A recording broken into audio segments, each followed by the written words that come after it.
Hey guys, welcome back to Max Cars, Donor for Unification. Today we continue the coverage of the UGL Season 2.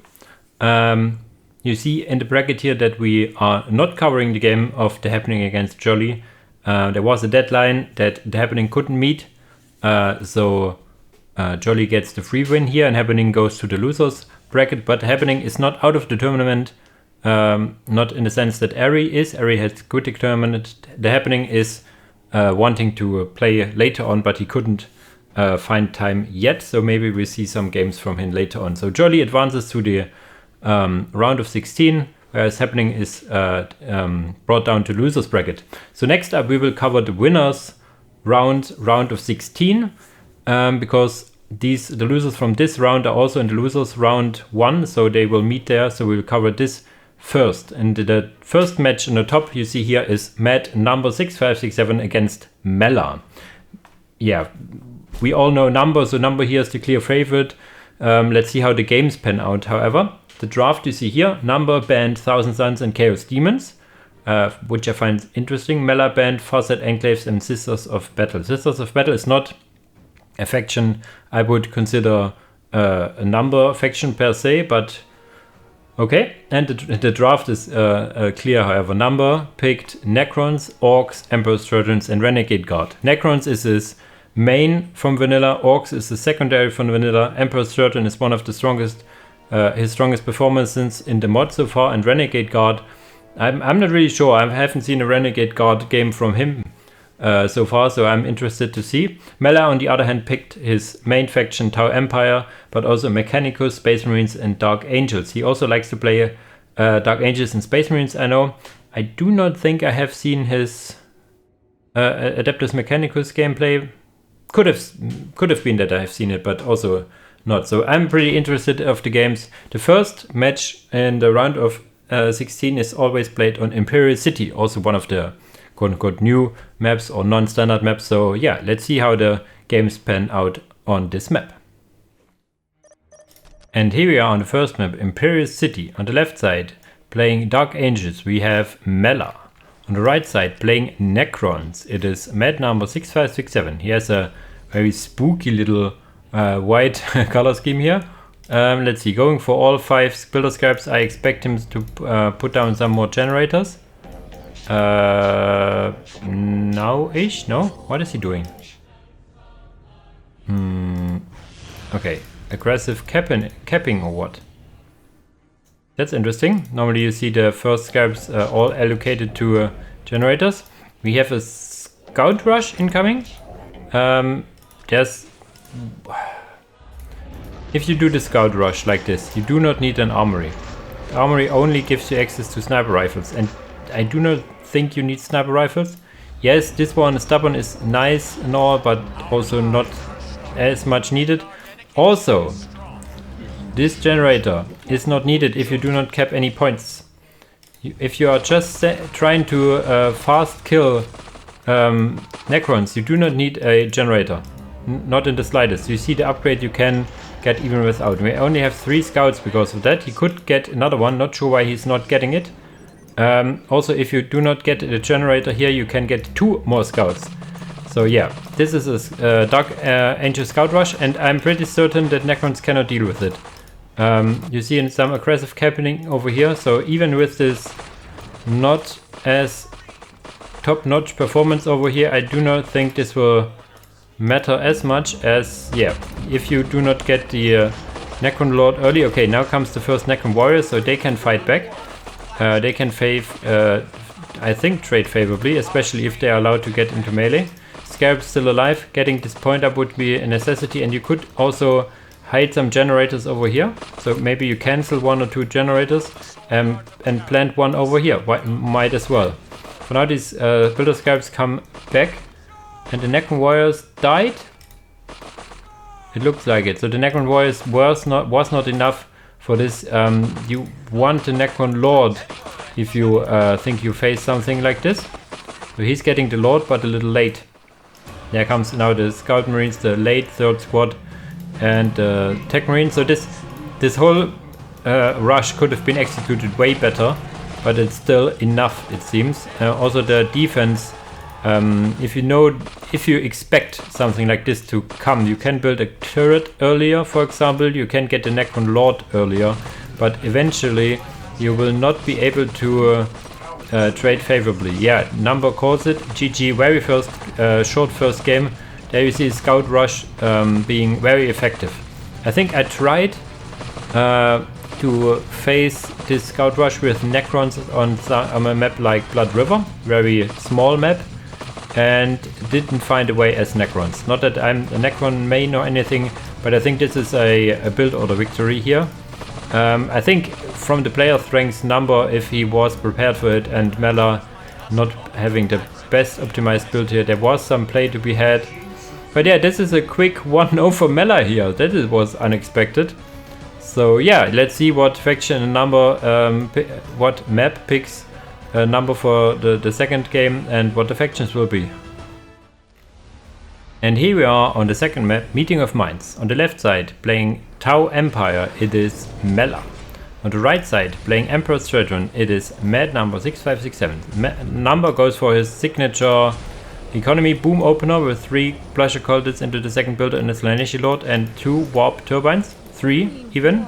Okay, I think 3 is the adjusted number because they start with less power. Now they start with the standard 1000 requisition and 100 power. In the previous version was 900, 200. So this is probably a small adjustment to that. On the other side we have Mella picking Tau Empire again on this map, and again not completely playing it for its strength, like in having only 2 stealth suits. I would highly recommend to get 3 stealth suits on this map. But let's just hope that the Fire Warriors will cap something here and not be used aggressively, because yeah, there's nothing to be had having them aggressive. Yeah, on the other side, as I said, the standard Number opener with him upgrading all listing posts as soon as you have them. So it's an economy boom opener. Yeah, you see the Tau Fire Warriors are used to cap, which I really like. Tau Commanders also on the way. His build is very optimized in the resource department, so that's maybe why he only got 2 stealth suits, because he might not have enough resources to build his points and stuff. So overall this build is very good. I would like to see then 1 stealth suit capping the last point, for example. These need to switch. Actually, one goes over here and the other one should build this one over here. It's not the best optimization over here. Looking at Numbers side of things, yeah, he's immediately upgrading his first point, immediately upgrading his second point, still have enough resources to build up his point, so this is very optimized in the economy game. Adding now the Slaneshi Lord as basically his only attacking squad, and then again and 2 aggressive movement with the Fire Warriors. And I think Number is one of the players that can challenge that, can make use of it, can punish it, is what I'm trying to say. Because these Fire Warriors are not very mobile and are not very good at if they get charged by, for example, a Slaneshi Lord. So even though, yeah, target acquired, used immediately, but in general the Slaneshi Lord will be able to force this back. So I'm not sure. You want to have a second Fire Warrior squad by now, and having yeah, you can see he can get another Fire Warrior squad, so he's late on that to play defensive. You want to have 1 squad maybe over here, 1 squad over here, and maybe then later on the 3rd squad over here. I think I see the idea. He's trying to challenge the eco game of Number with some aggression, but then he shouldn't go Fire Warriors. He would need to go for, let's say, Croods and Vespids, which is a little more taxing on the micro department. Or you should go for a tier rush or economy boom of your own, basically. If you can challenge it, might as well get economy yourself. So yeah, not upgrading any points yet, not getting another generator. Just more Fire Warriors for now. Even reinforcing them, which I highly not recommend, dislike on this part. Yes, he loses a model, but yeah, you just lose a model because you're out here shooting some cultists and stuff in the middle of the map. Yeah, not really sure what this is all about. As I said, economy boom or even tier attack rush would have been good. For Number side of things, he has now enough resources has upgraded 3 points, 4 points, and because he got all the generator and stuff, he can immediately click tier 2. Now getting the grenades as well, so maybe not getting the grenades, but getting the warp turbines and upgrade listening posts. And then the grenades would have been a thing, because the grenade research is rather short if you compared. So you would have time to get some more eco out of it. I think he can upgrade his listening posts still. Is he doing it? No, he gets more warp turbines for now. So the question is if he goes for... I mean, he gets grenades, so he goes for the warp talents. This is so much is clear. And he can... Yeah, he plays the defensive game. Why should I go aggressive? There are some pathfinders added prematurely, which I like. He's... Okay, but he's not getting the tier 2 yet. You can't get tier 2 in this time if you don't have 3 generators, and he upgraded the point. So that's also setting him back a bit. For now we have 2 Fire Warrior squads and a Pathfinder squad. We actually need to stick with the Tau side of things, so we see hidden stuff.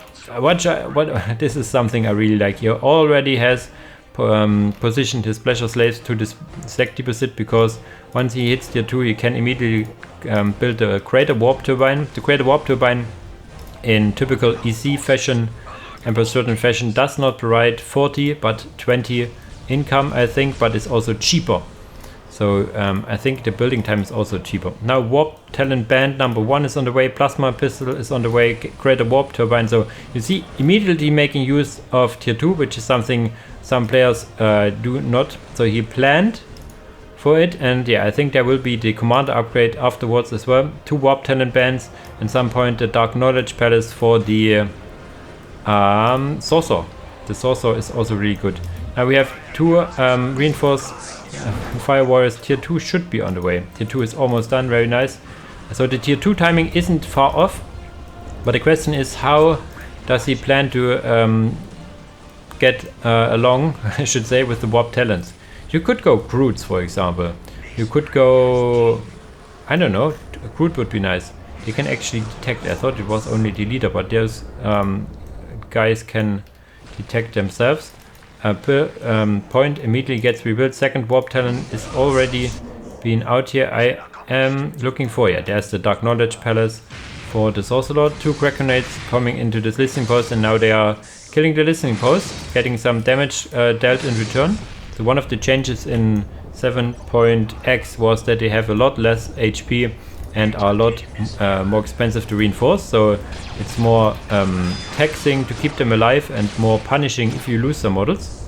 And also one of the biggest changes for them is that the warp talent champion is now in tier 3, so you have not this champion with this really high damage and the mark ability in tier 2 anymore.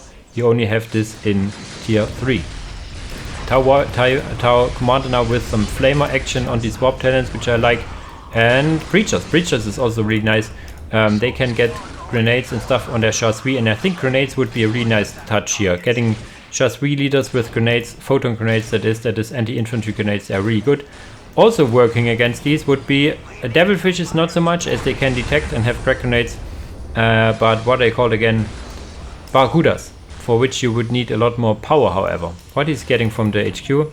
Piranha, I think piranhas die from 1 crack grenade, however, but you only have 2 squads, so the number of crack grenades is limited after all. As I said, creatures I would have liked to get more Chasui action going. There's now the Slaneshi Lord and the Slaneshi Sorcerer, both dealing a hell of a lot of damage with their plasma pistols. Sometimes you see Icon Bearers being added because they also have a plasma pistol. Piranha is now out, but yeah, you see 1 crack grenade being eaten. He actually survives 1 crack grenade and jumps out, which really nice micro from him. The Devilfish Troop Carrier is not detected. Detection rates of these warp talents seems to be rather low, so he's getting a build out which I really liked, the vehicle build I call it, with Devilfish Troop Carriers and Piranhas. So you have a lot of skimmers that do a lot of damage. Not really liking the premature fusion blast over here. You have the most thing that is threatening you is infantry for now, so you do not need to get this done. We have now some power as well. Tier 3 is already on the way. So he plays it out as he usually does. Number is do not overcommitting in tier 2. The Dark Knowledge Palace is actually a nice gift here, because you can take it down and get an extra squad here. The third Piranha, you can get a fourth, and can also get Devilish Troop Carriers. The question is, what does he go for otherwise? Reinforcing all this stuff, not really liking. I would recommend to rather get the chassis, but the shield drone is also nice against melee squads, however. So he really needs to take down the Warp Turbine first, actually, because it gives you some income. And here we have the Escapee squad, Imperial Guard, Marines, Tau, funny enough, Banshee and a Battle Sister, so one of each. Eating now through the Colossal Turbine, but we have still a good power income because he uses his squads over here. Tier 3 is now finished, so which path does he take? Sister's path. Defiled Sanctuary is on the way. Getting now Predators, which is for both paths, and the sister thingy bikes could be then. Beam of Slanesh. Inflicts heavy damage and morale loss to enemy. Okay, that sounds interesting. For now he's continuing his assault, which I like, even killing the ladies over here. And did the Devilfish die? Pretty much looks like it. I was getting... oh, this is late. Advanced Pulse Rifles is really late. Pathfinders. So the Advanced Pulse Rifle research that it is not available yet really hurts his damage output by quite a lot. Now in comes the Warp Talents. They now have their leader, which can mark squads and is general really strong. They get marked themselves, however, but there's already a Predator out. Ouch, ouch, ouch, ouch. No anti-vehicle to speak of. This hurts. The Tau commander also died. So this was quite a hit over here. Well executed, like teleporting in the Warp Talent bands as your tanks and commanders come in, so everybody comes in at the same time. It's not as easily done as you might think, because all... okay, the Warp Talent jump doesn't have a delay, but some teleports have a delay and stuff, so it is not as easily done. We have a teleportation over here. We have the Noise Obliterator summoned from the Slanesh also, and yeah, there's GG is called by Mella, he knows. There's Mirael Sabatiel. She will probably get a sniper rifle as soon as possible. Let's quickly look over here. Probably researching it right now. There you go. Stage number 1, it seems. Yeah, we have the Noise Obliterators with the Volkite. They can be reinforced. No, they are just 3 lads, okay. So they can be reinforced. They can get at least a Noise Mutilator, but only into 3. And there's Mella leaving. This is some Steam shenanigans that the games stay open for a little longer. So yeah, as these guys the shadow of him fighting it out. What do we have here? Okay, of course, the Demon Prince of Slanesh. So the Demon Hood Ascension also was researched. So yeah, this is the thing you will face more often than not if you go against numbers and press certain on this very map. You can play this eco game and then have a really strong tier 3 push. You could also add... no, Vindicator is Lucius Path, but the second Predator and whatnot. So really, yeah, well executed by Number. Also, I liked for the most part the play from Mella. I told you which bit I didn't like, but in general he put a good fight. And yeah, so it's 1-1 now, and the final map pick from Mella will decide the match. The factions that are still available is for Number Renegade Guard or Orcs, and Mella is Mechanicus and Space Marines. I'm really looking forward to the next match, hopefully seeing some Renegade Guard, which I haven't seen enough of yet. But yeah, see you in the next map. And the last game of the series brings us to Fata Morga. On the northern side, playing Adeptus Mechanicus Explorators, it is Mella. On the southern side, playing Orcs, we have Number6567. Number goes for a standard opener. You saw, I think, him adjust. Oh, what did he go for here? And what did he cancel? Was this a generator? Okay, maybe he... I'm not sure why this placement is better than this, but okay, he replaced it. And Mella goes for... oh, this is clearly a mistake right from the get-go. Only getting one his pacifist is a mistake. The Maker's Explorator takes so incredibly long to build. You want to have at least 2 his pacifists. better 3 or even 4 now that you can. But yeah, number goes for the standard 2 slugger into shooter into Big Mac with 1 generator. You see him also using the first squad of Gretchens to build his first listing post, whereas the second squad takes the duty of finishing this generator, which is a small optimization in the build. And now, okay, he wants to have warrior out with the Magos. So that's the build here. So this is a rush build, not sure that it will work on Fata Morga. You cannot build a warrior anymore right from the get-go. You need to have a capture listening post, so that's why you want to have his pacifists first. But he also needs to build 2 more now. Look at the resources piling up. It's 600 requisition not used in the beginning. You want to have 2 more his pacifists, or at least 1. If you plan to build, get a turret over here, for example, to be aggressive. So a turret in this position would be nice. Does he use it? For now she just stands here. I would highly hope that he puts a turret here. He's not building units, so he has the requisition to do so. Look at his 400 requisition, not using it. This is right from the get-go, so much mistakes. Okay, this position is horrible. It's like, yeah, you can get over here, but still, what is the benefits from having it over here, If you want to have a super aggressive turret, you can argue to have it here, but this positioning is not good in the slightest. Big Mac now comes in and will just kill it. There's no...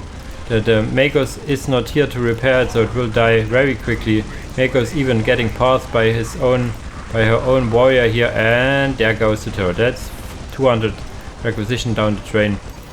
You can stun these buildings if you want, but for now you can just shoot them down as well. So this turret in general, everything not working out for Mella. There's even like this slugger boy capturing over here because he is super behind in the capping game. This guy is just standing here not building the turrets up, so this looks like a very bad game for Mella right from the get-go. He had a good... I kind of like the opener now that I see it, but you want to have, you need to execute it a little better than this, to be honest. So yeah, he even has now a listening post in his own base. You'll be like, Nani? If he sees it over here, and then yeah. Now the third has passed, but a little late on that. In general, I see the build order. That you get 1 Haspis to build to capture the point and then get the Magos in the meantime. So you then have the warrior and the Magos in the offensive, which I kind of see. Even going just 2 Haspis with this in favor for an offensive turret, I also see.